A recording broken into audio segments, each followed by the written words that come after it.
Chicken বন বানানোর জন্য ফ্রাই প্যানে বাটার নিলাম। বাটার নিয়ে বাটারটা মেল্ট করে ওখানে একদম কুচি কুচি করে কাটা পেঁয়াজ ওটা অল্প করে ভেজে নিচ্ছি। অল্প করে না, বেশ ভালো করেই ভাজতে হবে। আর যদি আমার মতো তেলের পরিমাণ বুঝতে না পারেন তাহলে 2 চামচ তেল বেশি দিয়ে দেবেন।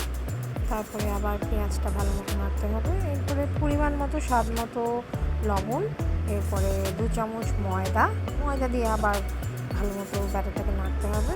তারপর ওখানে আধা কাপ দুধ, বাকি আধা কাপ রেখে দিতে হবে। তারপরে সুন্দর করে এই যে লাল লাল মরিচ, তারপর হচ্ছে গোলমরিচের গুঁড়া, সাদা গোলমরিচ, কালো গোলমরিচ, আরও কী গোলমরিচ থাকলে ওগুলোও দেবেন। এরপর দেবেন সয়া সস। তারপরে চিকেনগুলো সুন্দর করে খুলে খুলে ছাড়িয়ে ওগুলো দিয়ে দেবেন। টমেটো সস দেবেন। টমেটো সস দিয়ে নাড়ার পরে এই যে বাকি যে দুধগুলো বাকি আছে ওগুলো দিয়ে আবার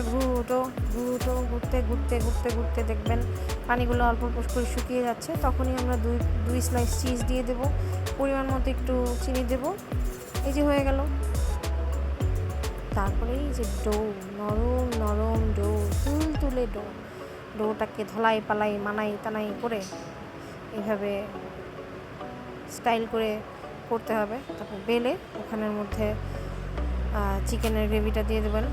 তারপরে এই যে তেল ব্রাশ করে ওটার উপরে এগ ওয়াশ দিয়ে সুন্দর করে একটু পালিশ করে দেবেন। তারপরে দেবো আমরা sesame seed, sprinkle of sesame seed.